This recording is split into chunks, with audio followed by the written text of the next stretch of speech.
next question number 3 is form the pair of linear equations for the following problems and find their solution by substitution method. And the first subdivision on question number 3 is the difference between two numbers is 26 and one number is 3 times the other. Find them. So we will start with let the two numbers be taken as the variables. Okay, let one number be x and the other be y. Now when you are choosing x and y as one and the other, you have difference between the two numbers. So you should say which one is greater than the other. So suppose I am taking y is greater than x. So I will write such that you are choosing the two numbers x and y such that y is greater than x. So that when I form the equation, I can write which one minus which one should be 26. Okay. Now according to the question, the difference between the two numbers is 26 means since I have taken y is greater than x, I will have y minus x will be 26 as one equation, and the other one is one number is three times the other. So since we know that y is greater than x, we can say that y itself will be thrice of x, 3 times of x. So these are the two equations which you have got. So directly you have y equal to in terms of x. So this can be replaced in your first equation. Okay, replacing the value of y in equation number 1. Replacing the value of y in equation number 1. What is that value of y? Which is 3x. So you get equation number 1 as, instead of y I can write 3x minus x equal to 26, which will give you 2x is 26 or x is equal to 26 by 2, which is 13. So you got one number. Next number you can just substitute in equation number 2 the value of x, so that you can get y is equal to 3 into x, which is 13. 3 into 13 is 39. Therefore the two numbers are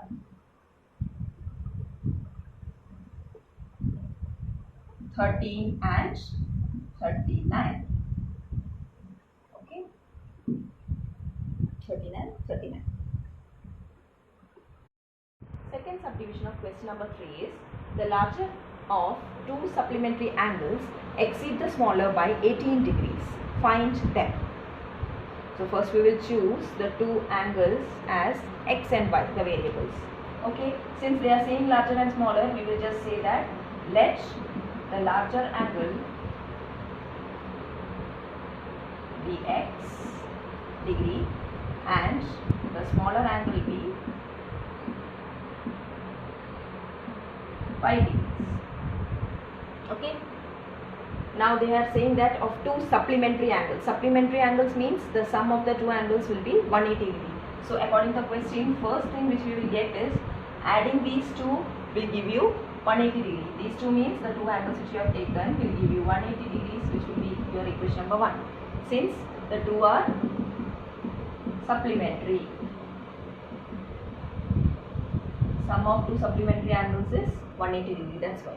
Now the second part which they are saying is the larger will be exceeding the smaller by 18 degrees. That means which we have taken as larger x.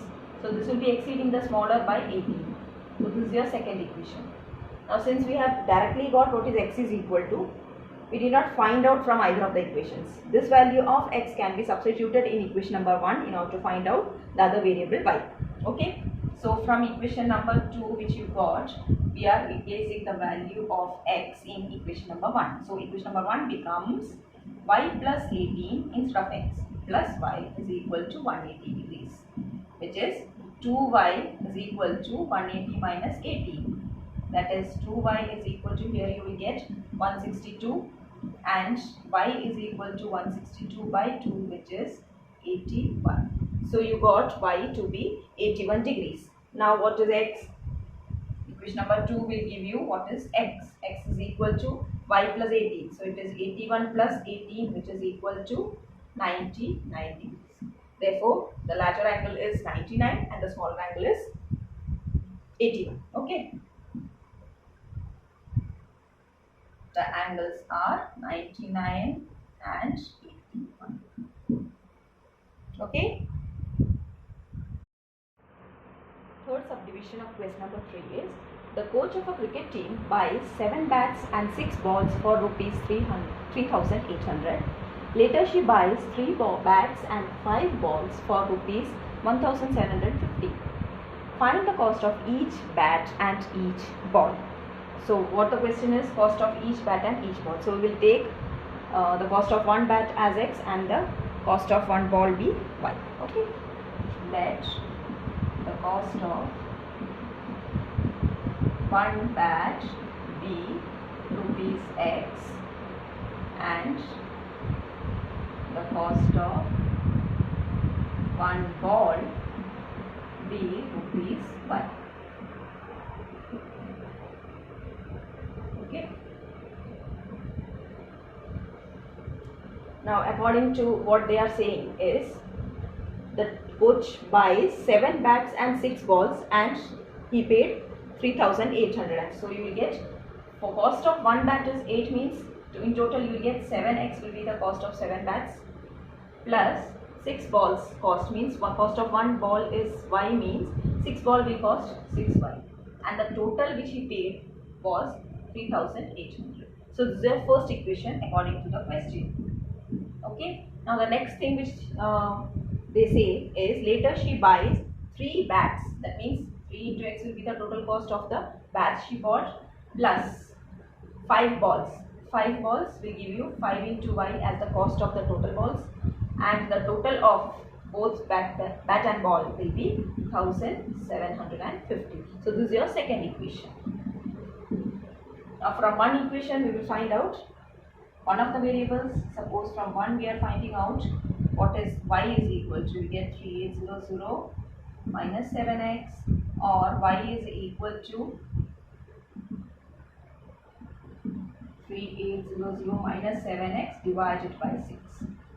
Let it be your equation number 3, and this value of y will be replaced in the equation which you have not used, that is your second equation. So you will get 3x plus 5 into the value of y. 3,800 minus 7x divided by 6 is equal to 1,750. Now after taking LCM as 6, you will get here 18x. This will give you as your product 5 into 3800 will give you 19000, and here 5 into 7 will give you 35x. This 6 will go there and it will give you 1750 into 6, which is 10500. Now simplification will give you 18x minus 35x will give you negative 17x, and here you have 10500 minus 1900, which will give you after subtraction as minus 8500. Minus 17x is equal to minus 8500, which is giving you x as negative will get cancelled, you get 8500 divided by 17, which is equal to 500. So the value of x you got as 500. Value of x means you have taken your x as what? Cost of one bat. So here you will get cost of one bat as 500. Now in order to find out y, which is your cost of one ball, you have to replace in your third equation, which is y is equal to 3800 minus 7 into 500, which is your x, divided by 6, and this will give you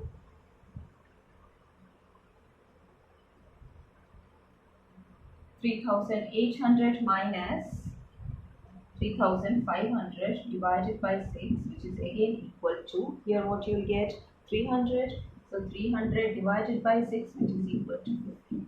That means the cost of one ball is 50. Okay. Hence you can say that cost of one bat is equal to rupees 500 and cost of one ball is equal to rupees 50. Okay.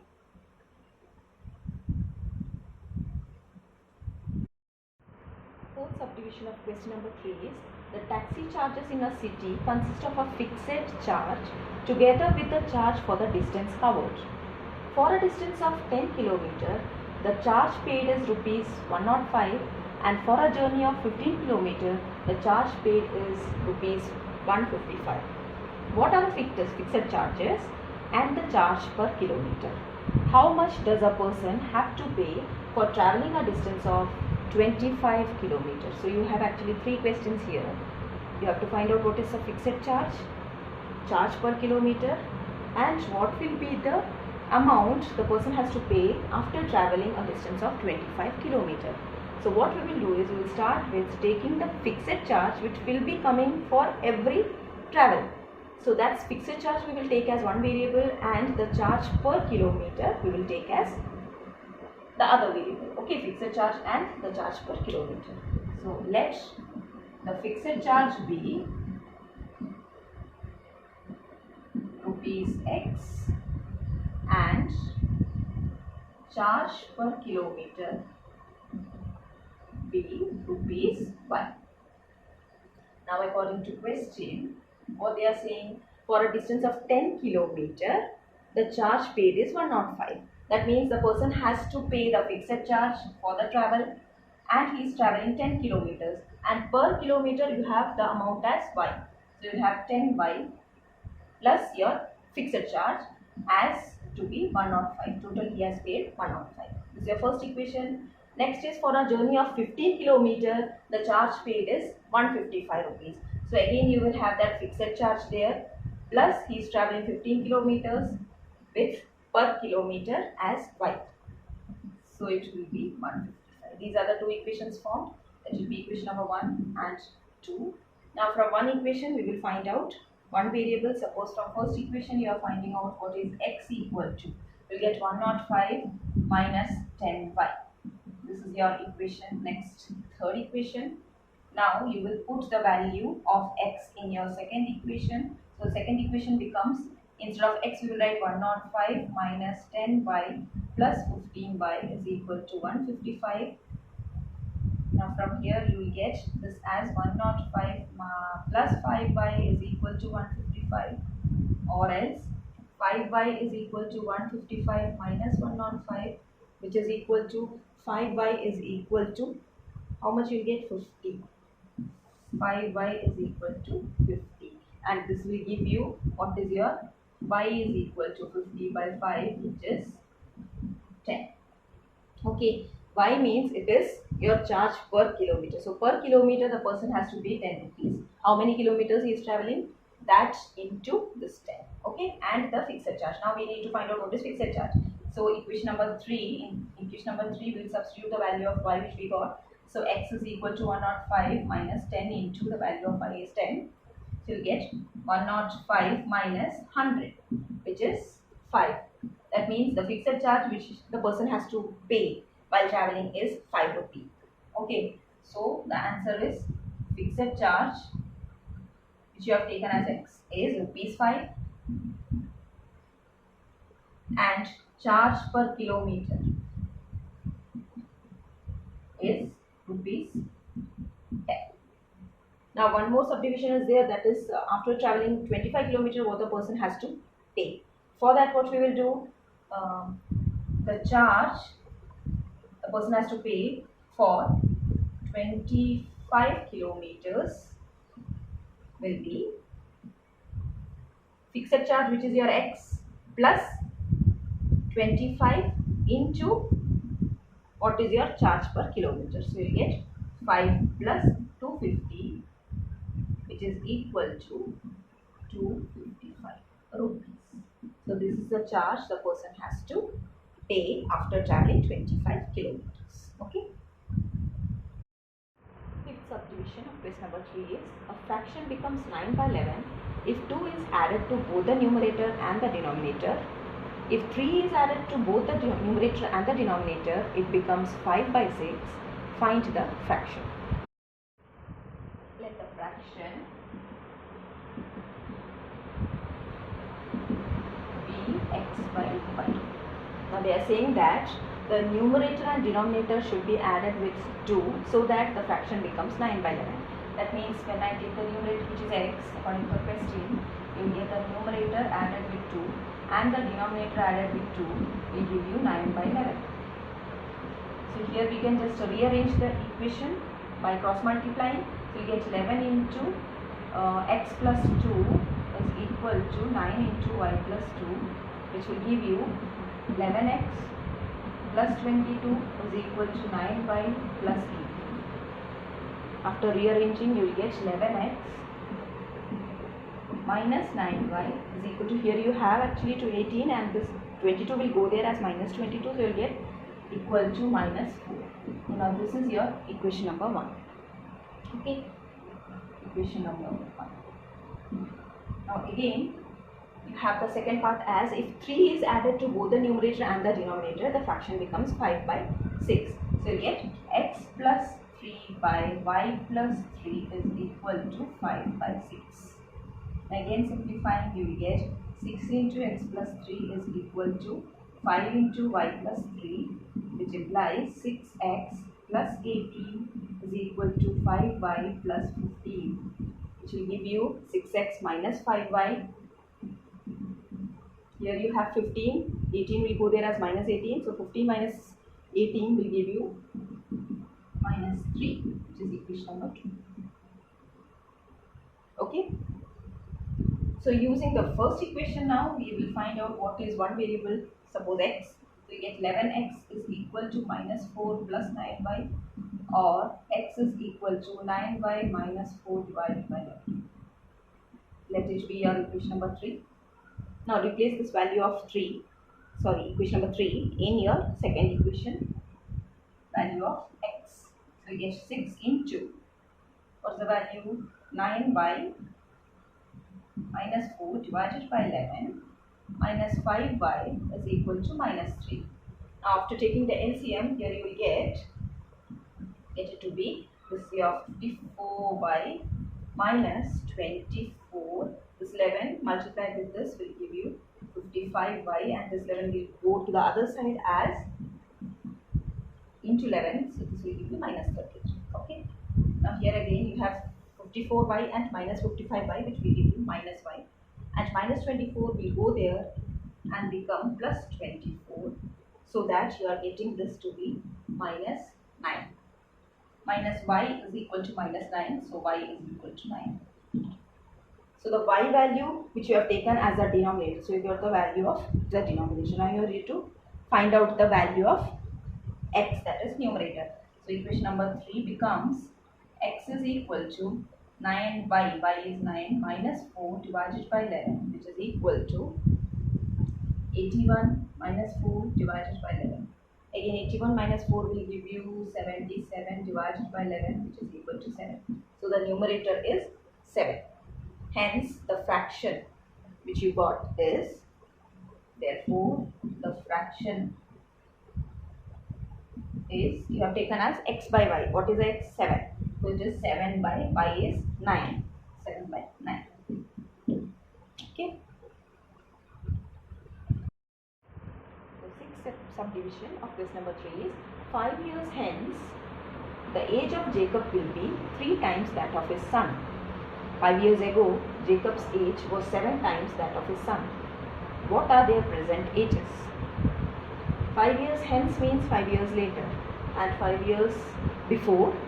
Both the conditions are given and you have to find out the present age. So we will start with, let us suppose that the present age of Jacob and his son be x and y respectively. Okay. Let the present age of Jacob be x years and his son be y years. Both present age of Jacob and his son has been taken as x and y respectively. Now according to question, 5 years hence means it is 5 years later. So 5 years later, Jacob's age will become x plus 5 and his son's age will become y plus 5. So the equation which you will get will be 5 years hence the age of Jacob will be 3 times that of his son. 5 years later, the age of Jacob will become x plus 5, and it is 3 times the age of his son. His son's age will become y plus 5. Okay, this will be a first one. And simplifying this equation, you will get x plus 5 is equal to 3y plus 15, which will give you x minus 3y. Here this is 15 minus 5 will give you 10. And this is your equation number 1. Okay, equation number 1. Now again the second sentence says that 5 years ago means before 5 years, his age will be, if the present age is x, the age 5 years before will be x minus 5, and his son's age will be y minus 5. And the relation between their ages is given to be 7 times that of his son. Jacob's age, which will be x minus 5, is equal to 7 times the age of his son 7 years before. So it will be 5 years before, it will be 5 minus 5. And here you get x minus 5 is equal to 7y minus 35, which will imply x minus 7y will give you minus 35 plus 5, which is equal to minus 30. This is your second equation formed. Okay, now we will find out the value of one variable from first equation or another equation. You can use any of the equations. Here I am getting 10 plus 3y. Let it be your third equation.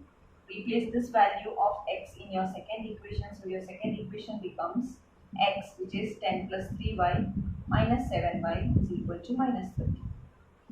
Here you will get, this will give you minus 4y. Here you will have minus 30 minus 10, which is equal to minus 40. So you are getting your y to be minus 40 by 4, which is equal to 10. That is, the present age of his son is 10 years. Okay, now you have to find out what is your Jacob's age. So x is equal to 10 plus 3 into y. Y is 10. So you are getting it to be 10 plus 30, which is equal to 40. So the age, therefore the present age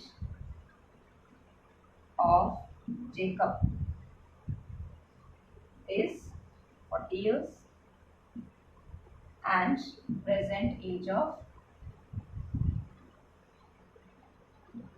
his son is 10 years.